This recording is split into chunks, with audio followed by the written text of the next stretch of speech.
I believe we are live. Gentlemen, thank you all for being with us today, this evening, I should say, on our Lounge Talks series for Black Men's Health, discussions that need to be had. We're grateful to have Lo on as well as Fonz on. Lo is working at MailChimp right now. And he can give you some more background, Lo. I'll let you jump into that. Fonz is working at Netflix right now. I will let Fonz get into that. I promise I don't do the long intro, so I'm gonna let you all talk about your background. And the title of this is Creatives, man.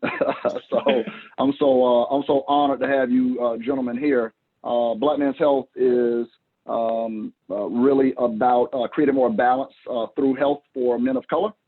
So it doesn't just speak about, the untraditional physical health. We're talking about spiritual health and mental health, financial health, social health.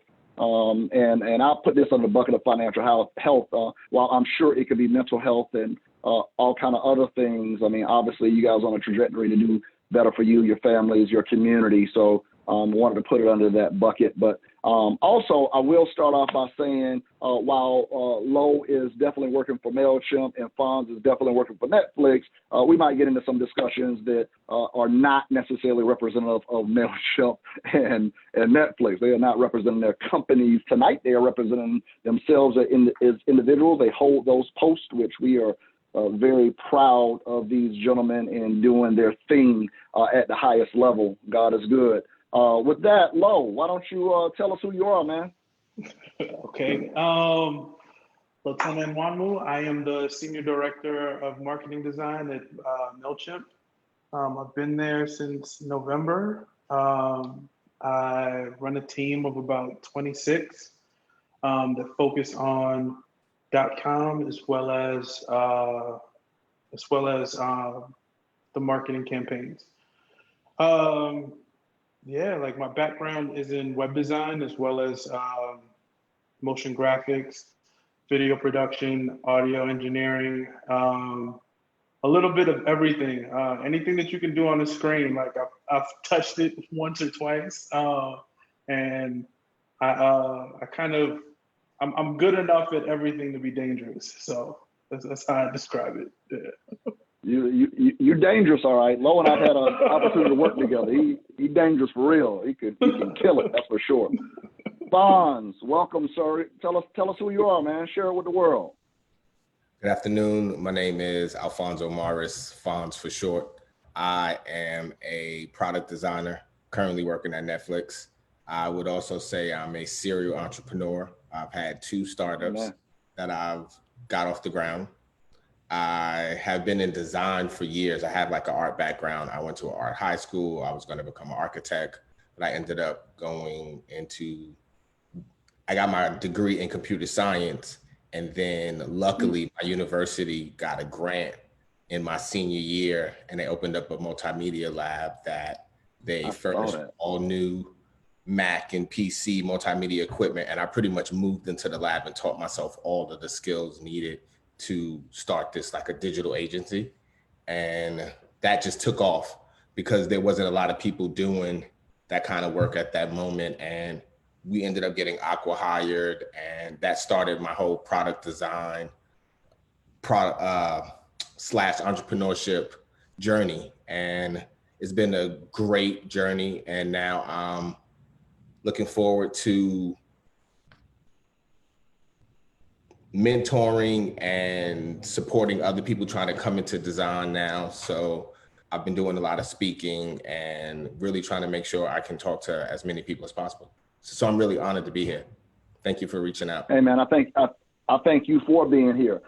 You all could jump in as you see fit. I will, I want to ask you all, and Fonz, you just spoke about mentoring, right? I mean, there's some Fonzes and Lows of the world that are, 20 years back, right? Or 10 years back, right? You guys are doing very well. Again, like I said, very proud of you. And I mean that, right? I mean, you all are really doing well in the sense of representing and representing at the highest level. So Fonz, if you needed to, speak to yourself 10 years ago, Lo, if you needed to reach back and find old Lo, what would you tell him, man? And how would you help guide him to be where you are today? Hello? Okay. Yeah. So that's funny you say that, because I wrote a little article when 2020 hit on LinkedIn, talking to myself like 10 years ago, and it's the same thing, like where it was just perseverance was kind of like the theme of it, right? Like I think everybody, like I remember like when I first started in my career, which was like over 20 years ago, one of the things that people would always tell me is just like keep going. Like you're gonna like bump your head, it's expected, like you're gonna make mistakes, but just keep going. And I know like there were tons of nights where I was like questioning myself, like am I good enough, or did I make a mistake by going into this field? And I think ultimately, like my passion, my drive, my perseverance is what helped push me to where I am now. And I think to a younger self, I would just say, like, if this is what you want, like keep going for it. Like just know that it's what you want, and you'll get there. Fonz, what you say? I would say so many things, but I would want to say stay aware of what's going on, stay aware of the market, stay aware of the trends, do the best you can with at least understanding what's going on. Don't be one of those people that just says, I don't know, so quick. Try to learn where things are going, because you never know where an opportunity might open up for you. And I didn't always plan everything that happened, but by me always trying to at least stay aware when something did come through, I was able to maximize it to the fullest of my capabilities. And I would have to plus one to what Lo said, as stay passionate, stay ambitious, stay optimistic. Sometimes it's a rough journey, sometimes it's a great journey, but it's a fun journey, it's a rewarding journey. So I would also say, lastly, make sure that what I'm about to put my time and my energy into, I'm passionate about, because the passionate side is what actually ends up getting you through the rough times. And the passion is what makes the win feel so much better, because you're so dedicated and you can dedicate the time needed to usually have that success. And if you're passionate, you'll probably have fun, and you'll win in more ways than one. So just make sure that I'm taking the time to think about what I want to do with myself, as opposed to just moving too quick. You reminded me of something real quickly, like sorry, John, like no, go ahead, brother. This is you all.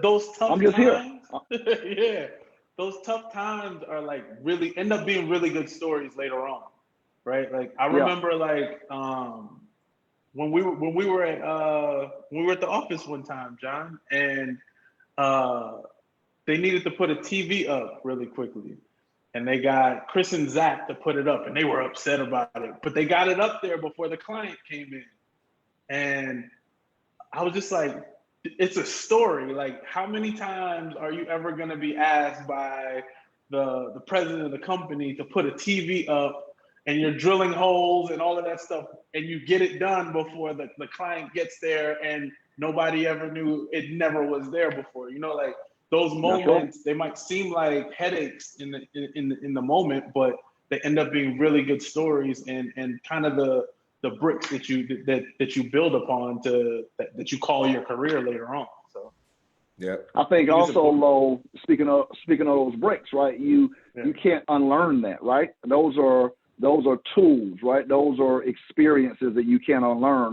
To Fonz's point, I have built a couple of businesses, definitely created a lot of projects. We turned into some businesses and things of that nature. And I often say to especially young entrepreneurs, I didn't say young people, I say young entrepreneurs, right? Because an entrepreneur can start at any time in their life. But I remind people, when you do things yourself, a lot of times you buy those lessons, right? Those are some expensive lessons, right? You won't do that again like that if you purchased it.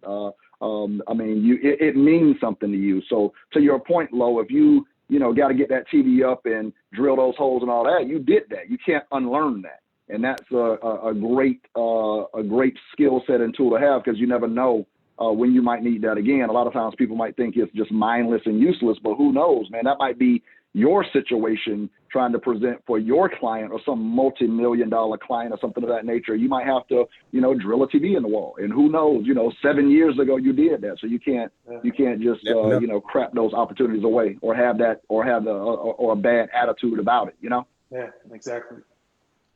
Yep. So you both spoke about technology, right, in some way, form, or fashion. I am blessed to have a technical background also. But Fonz, what are your thoughts related to, just how significant and how impactful that was on your path ahead? And also, I think just kind of giving you the flexibility to move, engage, and assess and be able to have that technical background to help you, kind of be a rudder along the way, no matter what you want to do creatively. I would definitely say that it was one of the smartest decisions that I ever made. And it was funny because it came out of me going to college. I went to college to get my computer science degree. I didn't go to college to learn web design. But if I didn't go to college, I wouldn't have been in that situation to have picked that up. So that's why it's like, you never know what's going to happen. But by getting into web design and graphic design at the time that I did, it was at I don't want to say the beginning, because design is always evolving, and this has started years ago. But when I'm speaking more of like digital web design, I was able to have got in early enough to learn the foundational skills and then understand or at least learn how to build a business on top of learning the skills. And it just opened up so many opportunities that's how I got here today. The entrepreneurship opportunities, I think it would have been almost impossible to get in another industry. It's way harder to get somebody to invest and believe in you and put up hundreds of thousands of dollars, or as you see some of these businesses nowadays, tens of millions, hundreds of millions, billions of dollars in other industries. It's just not that easy to get people to support you. So because of me going into tech, I was able to have those opportunities of entrepreneurship, but then I was also able to land really cool jobs at really respectable companies that I always used their product growing up or respected their product as just a consumer. And that has allowed me to work on amazing projects with amazing clients. And it's allowed me to, like you said, live a really great lifestyle for a young Black man for the last 20 years, being able to always find projects where my skills were needed and somebody would pay for them. So these were skills that I worked on and developed. They didn't just come out of the sky, but ultimately they were a skill that is still very necessary today. And that's why I am a proponent of trying to get other people into tech and into learning these kind of skills, because it's a lucrative market and they have availabilities at these companies. We just really need to teach people these skills. Absolutely. What about you, Lo, just related to technology and helping guide your path? Yeah. So like Fonz, I think we probably started around the same time, because my story is really similar. I went to college hoping to become an animator, like for cartoons. And when they told me that I'd have to fill out like a notebook, like this thick every week full of drawings, I was like, yeah, I like drawing, but I don't like drawing that much. So I started looking for other degrees, and I landed on multimedia and web design. And I thought it was going to be more everything and less web design, and it ended up being more web design and less everything else. So I got to touch a lot of different mediums, but web design ended up being like that foundation. The benefits of that, was that I learned how to learn. And what I mean by that is, because technology is forever changing, like I'm constantly like trying to stay abreast of what's new. And once that's ingrained in you, like you never turn into a dinosaur. You end up like evolving with the times and changing with everything that's going on. And you have to be like that with technology because it's always gonna die. Like it's inevitable. That's right. Nothing in technology stays the same forever. So that's right. It's ingrained in me to constantly trying to evolve. I think again, I reference that young entrepreneurs, but anybody, right? If somebody's looking to make a transition in their career, if somebody's just looking for something new, if somebody's just trying to hustle on the side, or even just learn, right? Become a more seasoned learner. It is so important and valuable that just to know that what is hot today and what is necessary today has nothing to do with what's hot tomorrow, right? I mean, even using technology, I started a business in 1996 doing website development. In probably 2006, I got a chance to do some local government work in communications. And, to you all's point, and I heard a lot of people talk about this kind of, imposter syndrome, right? Like, damn, am I the man for this job? Like, what the hell, right? But because in communications, especially at that time, I mean, it was real what I call elitist, right? I mean, like you needed to have this degree and this certification or this accreditation and things of that nature. And timing was on my side because, as you can imagine, in 2006 and especially 2006, 2008, technology was really infusing itself. So just having core communications, core PR wasn't cutting it, right? I mean, you needed to understand, the Facebook that was coming out and, the Twitter that was coming out and Instagram, slowly coming out and things of that nature. You need to understand how to, master this technology and use it in your tool set, especially just having the strength to, wield that sword and not have to give that away to somebody else. If you could kind of just manage it all yourself and all internally and keep it seamless, it was super valuable. But understanding that, I think people will really benefit understanding that you don't have to be a master of something today, because to your point, Lo, that might be a dinosaur, in 5 months, we might not even be using that anymore, or something else might be, on and popping, Right. So, again, we put a disclaimer out. This is not, representative of your company, but I would love to know, what you guys do on a daily basis. If this were pre-pandemic and you all were walking us through the office and walking us through your daily, what do you do? Fonz, what do you do daily? What does it look like? So I would say that depends on where I am on certain projects. It's at the lowest boots on the ground level. It's about projects, because the projects are solutions to the problems that I was hired to help solve. So that's, to me, the root of a designer, solving problems. So if I'm at the beginning stages of a lot of these projects, then it's just going to be meetings. I think I have way more meetings than most people probably think. You do, though. People don't understand how many meetings you have when you're in tech in general, or in design, or when you're at a mid-level or senior level. It's just, and that's all across the board, honestly, not just tech. So lots of meetings, so many meetings that I actually block out my calendar with times to just say I'm designing. Like I was doing that right before I got on this call, of just blocking out time that I'm saying I'm designing, so nobody fills in that time slot with meetings. Because something that's important, which is super relevant for this conversation, is you don't want to just always be working 50, 60-hour weeks. That's not healthy. So you need to stop at a certain time, and then you should either be spending that time on yourself, spending that time with your family, spending that time doing something other than working. So you can't just take every meeting and then find yourself designing from 5 to 11 o'clock every single day. So a lot of my day is time management as well as meeting management. And depending on, like I said, where I am in that project, if I need to be designing, then I'm heads down in a software like Sketch or a software like Figma, where I may be actually creating some designs, whether they're wireframes or they're lo-fi designs, or whether we're putting the finishing touches on designs.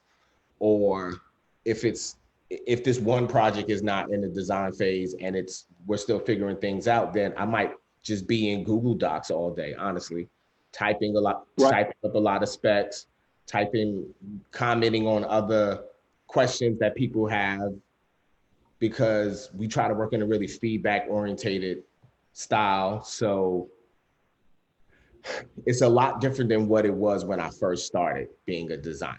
And it's something that I actually take pride in, because I can see the growth in my career of, I remember saying why nobody ever wants me to come to meetings, I don't understand, to now, oh wow, why does everybody want me to come to every meeting all the time? Right. So that growth being there really does make me feel good though. So I spend a lot of my day all over. Like, there is no one exact way I could say every day is gonna go. But every day is fun. Every day is fun. And that's important. You said, you used the terminology cool earlier, right? Like a cool job, and also fun. Those are so, those adjectives are so important in value in what you do, right? Lo, that sounds like you, man. That sounds like your schedule, having to block out that time before people just eat you up in meetings all day long. So yeah, it's a little different for me. So like, being at MailChimp now, like when I started at the company, this is like a really, really new muscle for them, building out the in-house UX and marketing design muscle, right? So I've spent a lot of time since I've been there hiring, and a lot of time just getting familiar with the environment. And between those two, like, there's been an insane amount of meetings.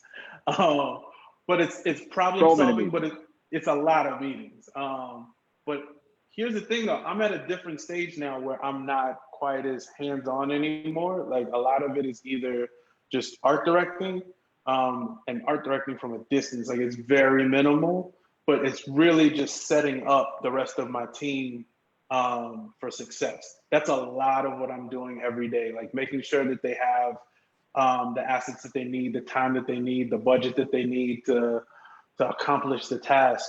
And then also making sure the environment is one that cultivates like creativity. This Zoom world that we're in has made it 100 times tougher, like, so it's harder to find those moments of inspiration, those moments where somebody can just tap you on your shoulder and kind of, hey man, what are you working on? We don't really have those. So trying to find moments where the team can actually like collaborate and get to know each other, like, is super important. And I try to be the facilitator of a lot of that right now. I think though it's so valuable, especially, before we broadcast, you guys were talking about, at the most granular level, how you all started. It's so valuable to have that skill set and be able to do it, right, Lo? Because the fact that you could sit down at somebody's desk and take over, that's valuable, not only for your benefit, but also for them to know, hey, you can take over, right? That's good stuff. You referenced, again, both of you talked about meetings, right? My God, it feels like more meetings, in this pandemic, because somebody can just shoot you a note all of a sudden, like, hey, let's get on this Zoom, let's get on this Teams, let's get on this GoToMeeting, let's get on this WebEx, blah, blah. And everybody has a different platform that they prefer also, right? So it has just been insane in the sense of how much people need your time and attention in the creative space, to that point a little bit more, Lo. And Fonz, how do you all cultivate that creativity? This is not the norm, right? This is not, powwowing and standing up and checking in and, stepping out and getting some fresh air. And you guys are separated. So how are you doing that? How are you making it work and excelling at such a high level? Yeah. I think for me personally, it's building a safe space for my team. We have a weekly 2-hour meeting with me and the whole department where, because we're in this Zoom world and a lot of my team is new, I facilitate like the first hour for them to kind of, we'll have somebody come in and speak. So whether it's somebody external or somebody internal, they'll come in and talk on a topic. for the team. And then the second half is kind of like our time to kind of build. So like we'll talk about projects that are in flight, projects that are coming up, issues that even a junior designer might have or a director might have on the team.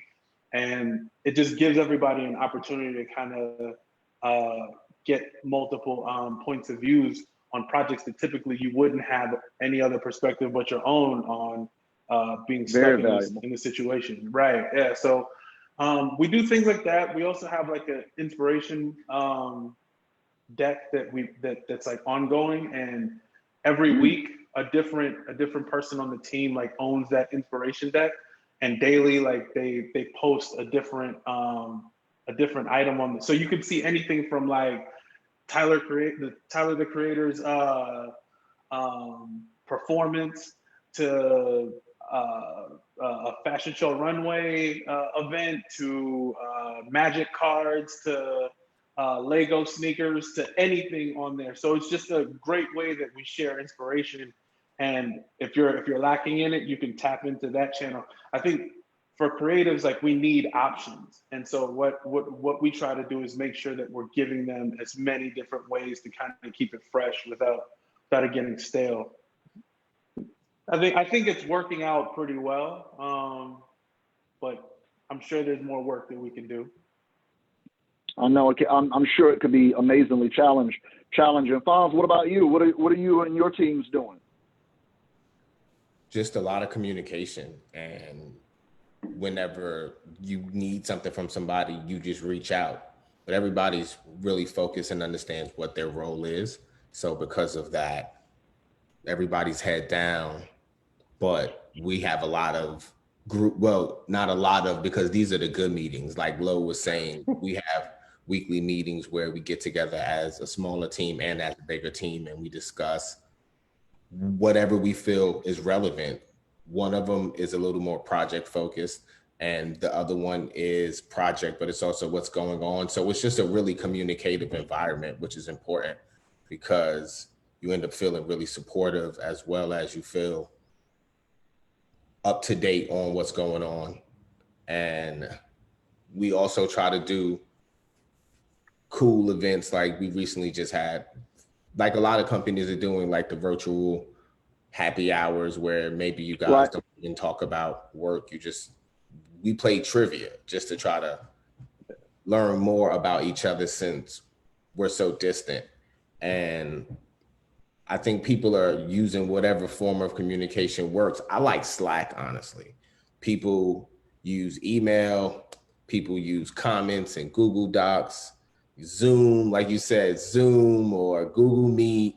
So all of these different tools, I think the tools are just what they are, tools, but the main thing is to communicate. So the communication has just went up exponentially.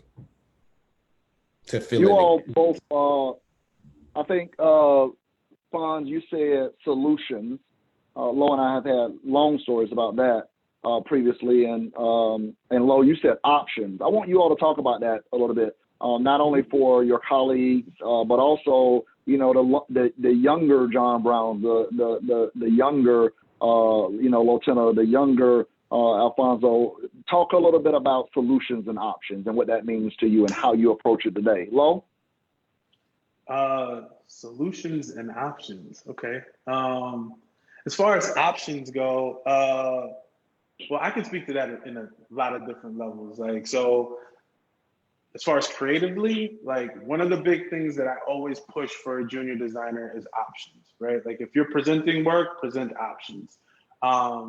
Ownership is a big part of this whole process. And the last thing as a creative you want to do is make everybody feel like they have no ownership in the project. If everybody's moving together, then everybody will support the work together. And options is one of those ways to help everybody feel like they have ownership in the project, right? So like, let's say you asked me to design a t-shirt for you, and I bring you the final design of the t-shirt, right? You might say, yes, you love it, but you might not say, yes, you love it. But if I brought you 20 sketches and you feel like, oh, you picked out 3 of them, And then I took those 3 sketches, refined it, turned it into a final sketch that asked you for your feedback on that. Now, all of a sudden, you have ownership in that process, and you feel like yes, sir. it's your T-shirt almost as much as it's mine as the designer. A That's lot of skin in the younger, game. exactly. A lot of younger designers, sometimes it's out of fear, sometimes it's out of like wanting to feel like it's their work. But as they start to release the reins a little bit more, a lot of times they start to find more success by following that process correctly. And getting you to the solutions. So to tie that back together, there you go. Yeah. Fonz, what about you, sir? I would say I'm just a personal believer that a lot of things end up coming down to a problem and something needing to solve that problem. And like, if you think about it from a granular level like that, it doesn't just mean design, or it just doesn't mean tech. Absolutely. Like, the babysitter is solving not like a negative problem, but a problem. You know what I'm saying? A mechanic is solving a problem. I'm a designer and I'm just solving a digital problem that either I'm having as a person, and that's where I'm on my entrepreneur style, or I'm solving a problem that a bigger company is having. And that's when I'm working somewhere. So by staying focused on that, then that helps you stay grounded, because you'll have distractions and you'll probably end up bloating the situation or going off track. If you can just always remember, what problem was I solving when I started doing this? Like, what does that success of that solution being executed look like? And then trying to break that down to its simplest form and achieving that's just such a good skill to have, because it's so easy, yes, like sir. I said, to take on tech debt or financial debt, or you be over ambitious, or you start to just lose track of what you were supposed to be doing. So problem solving to me is like such a critical skill that I'm always working on every day. Luckily, I took a shot at it years ago and have been able to make a career based out of it. And the options is interesting that you said that, because options wasn't as big of a deal to me until I met my wife. And my wife was like, she just likes to have options with things. I was always like, I didn't need a lot of options, just what's going to work. But once my wife exposed that to me, I think where options comes freedom, as far as yes, sir. being forced into something. And that's a That's great right. luxury to have, whatever it is, to have options of, I want to work wherever I want to work, or I want to eat whatever I want to eat today, or I want to go wherever I want to go today. Those are like super luxury things to be able to have. So I try to offer myself as many options as possible in whatever I'm doing. And I also try to tell people to make sure that they have options, so that you're never backed up against the wall with one option, with like being able to go one route or pick one thing because that's all that's available. So, because that might not be the right thing. So you want to have options to be able to make sure that you're getting through something the best way possible. And I think that just it fits multiple things, honestly. Absolutely. I like the way you also referenced, you said your wife exposed it, right? That's valuable in understanding, like, you can't be the same person you were, right? So understanding, how value changes as you grow and develop and mature, right? My currency is different. Part of my currency is flexibility. Part of my currency now in life are options, right? Those things are very valuable to me. Whereas like you said, Fonz, previously, maybe not so much, right? But now it's very much so a part of what I value. And to your point, having one thing to choose from isn't an option, right? So we do need to make sure that people understand, build your skill sets, build your talent, build your networks, build your knowledge base and your learning, so you can, sometimes you can create options off of that, right? I mean, that's so valuable. So you guys have both had experiences in other places.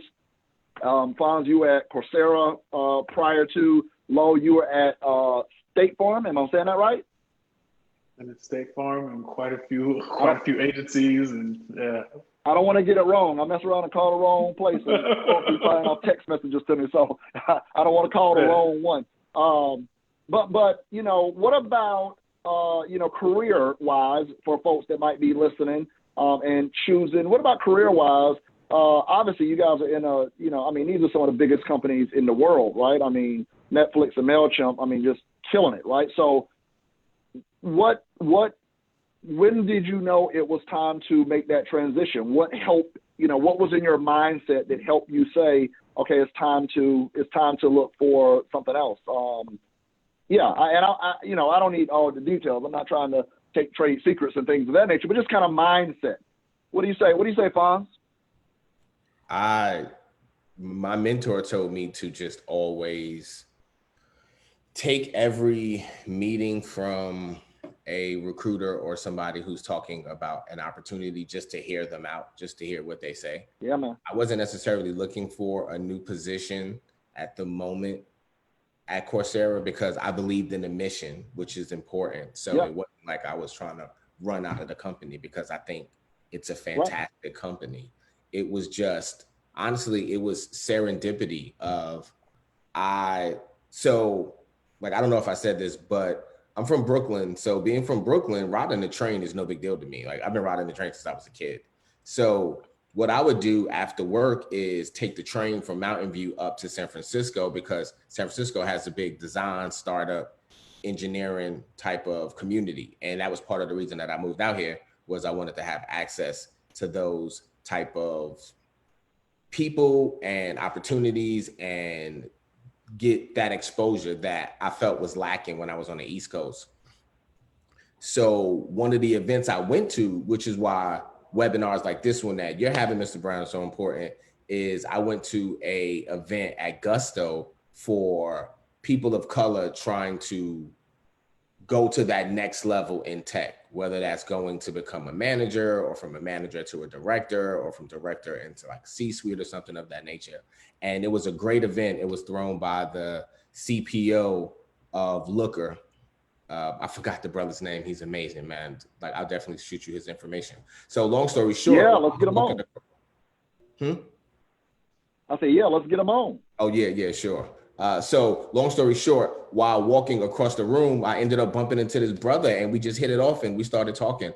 And he worked at Netflix and he asked if I had ever thought about working there. And I honestly hadn't, like I said, because I was happy at Coursera. And I just started the conversation and months down the road, it ended up working out. So that's the thing about it's kind of organic as well, but you got to be in it to win it. Like you got to That's right. put yourself in these situations to be able to succeed. That's right. Absolutely. Lo, what do you say, buddy?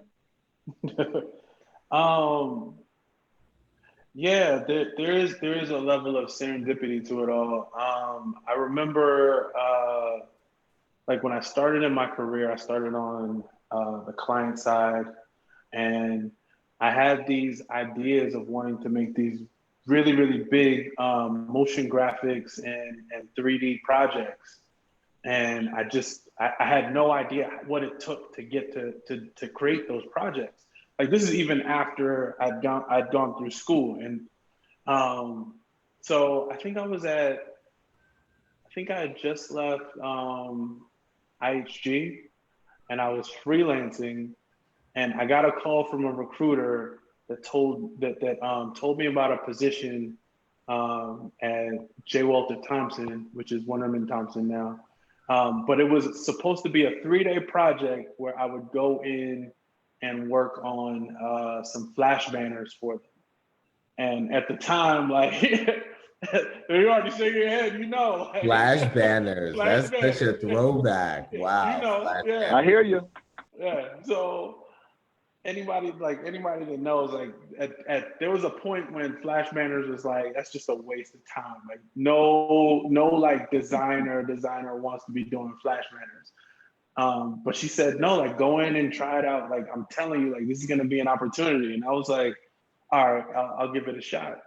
And I went in there, and when you were talking about imposter syndrome, like this is my first time at like a big ad agency, right? And I don't really talk about this much, but I was like legit nervous, like going in, because I had no idea what the expectations were.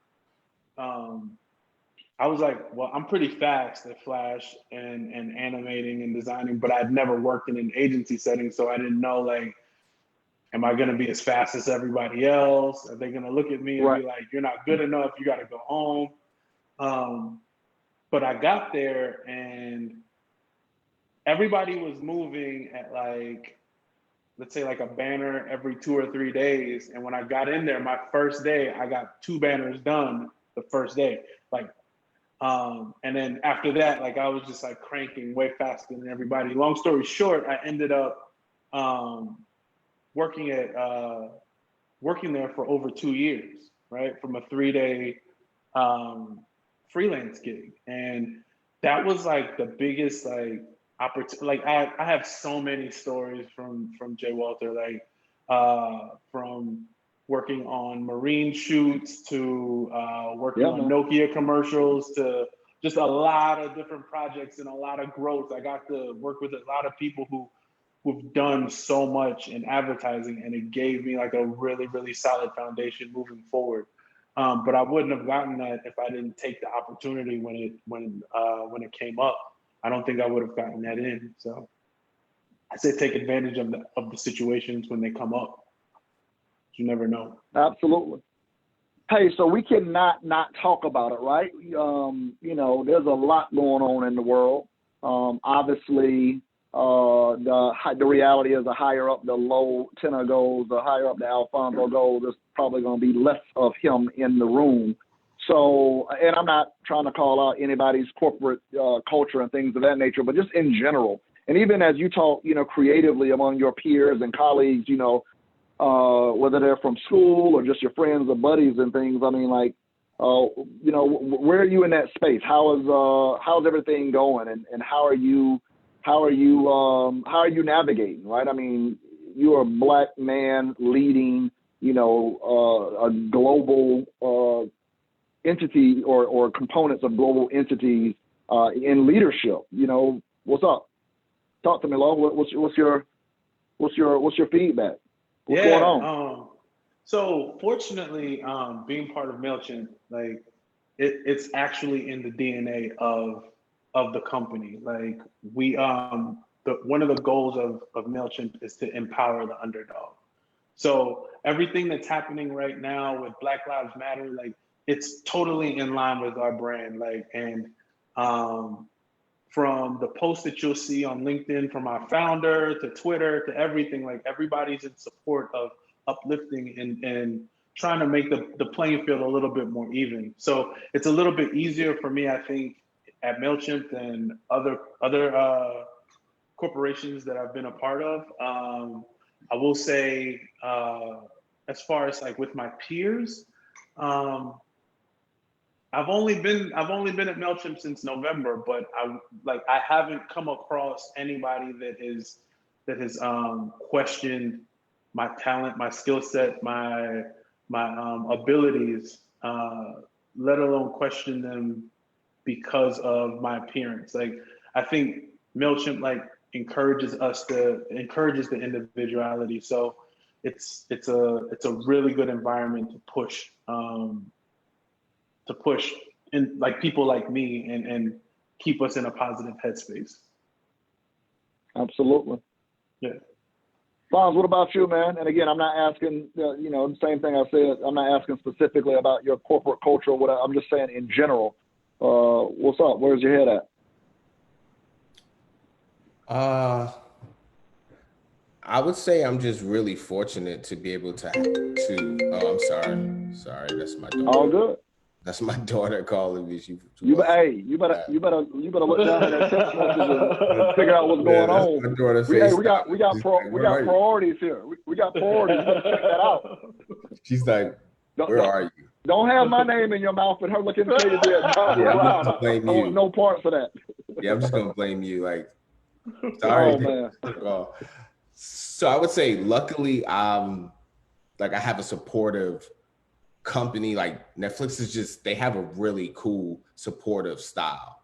And because of that, through these rough times, even though we have to work hard, of course, every day, it just feels as if the leaders are mindful. And I think that's really exciting for me as somebody who's been working in tech for a long time, that yes, I'm usually the only brother in the room.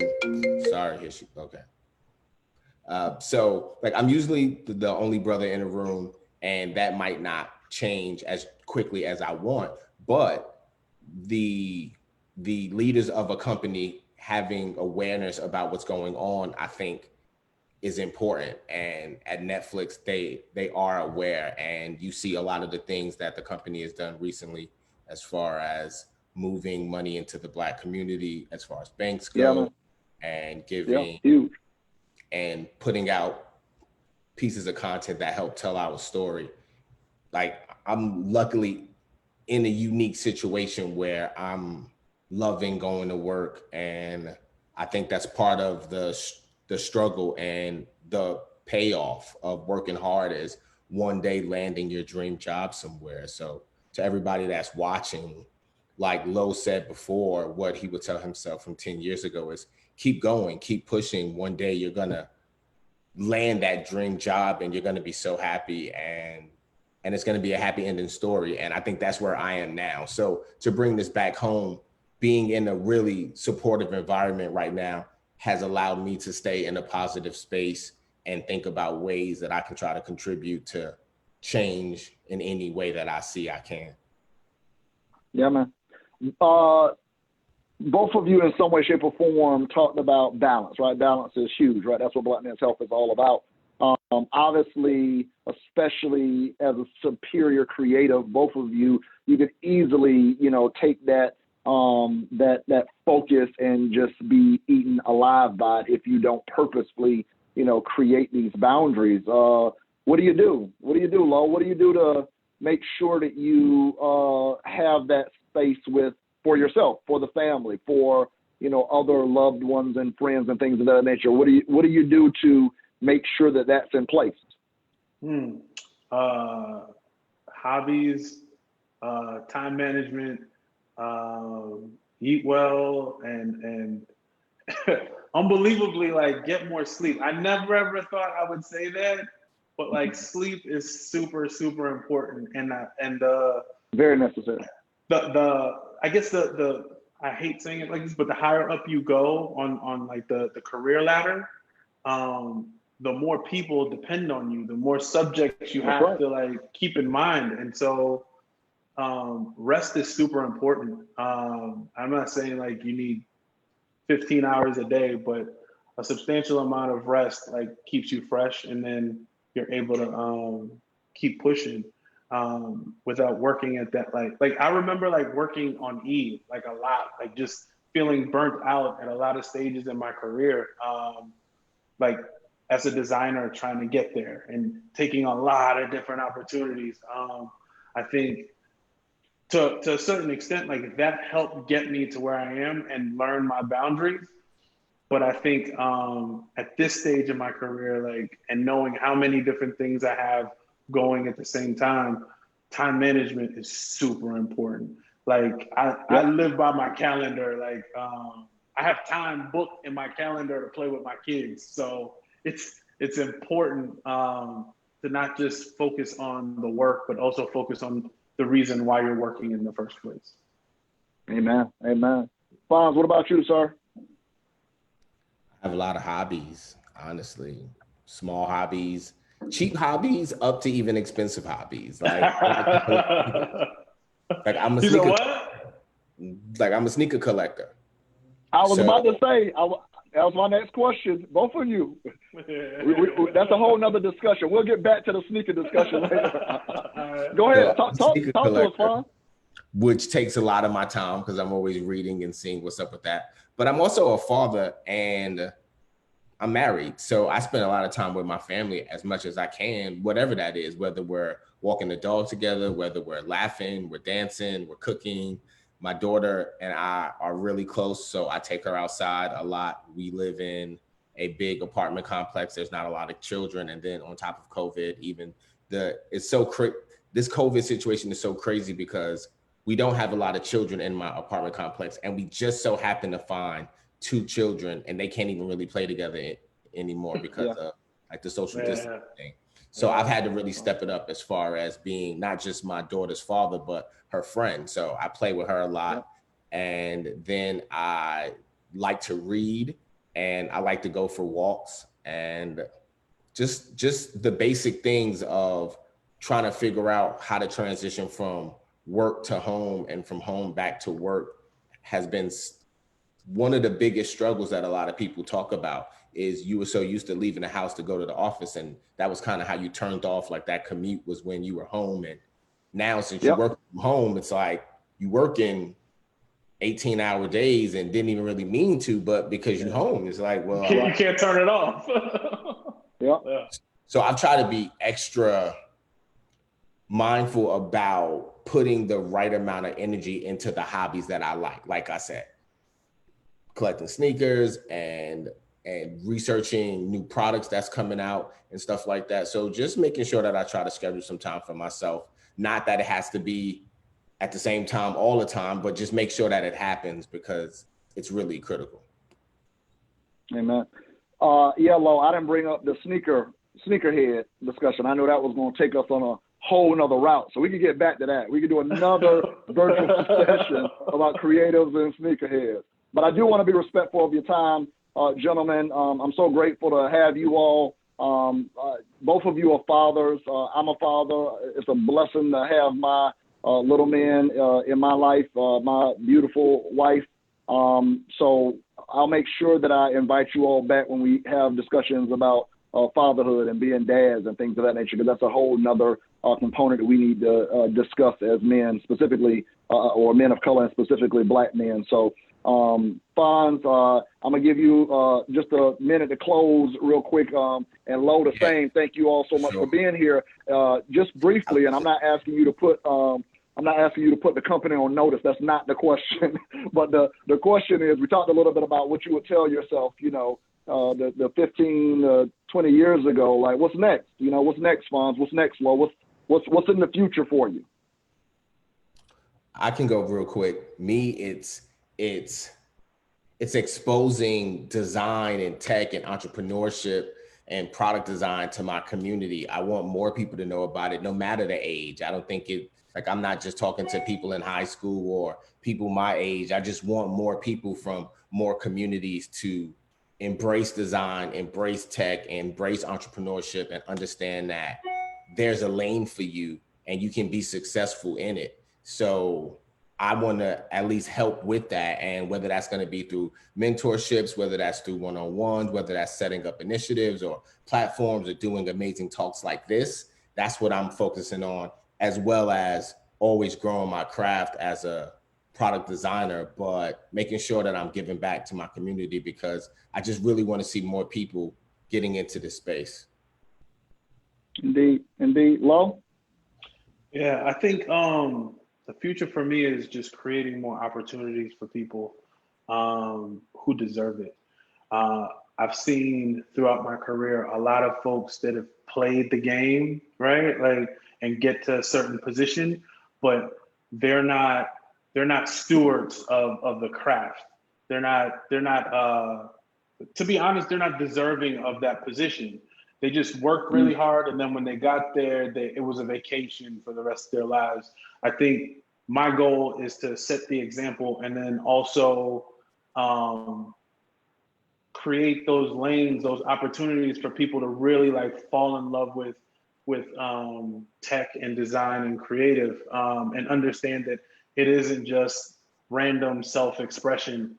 There's an actual science to it.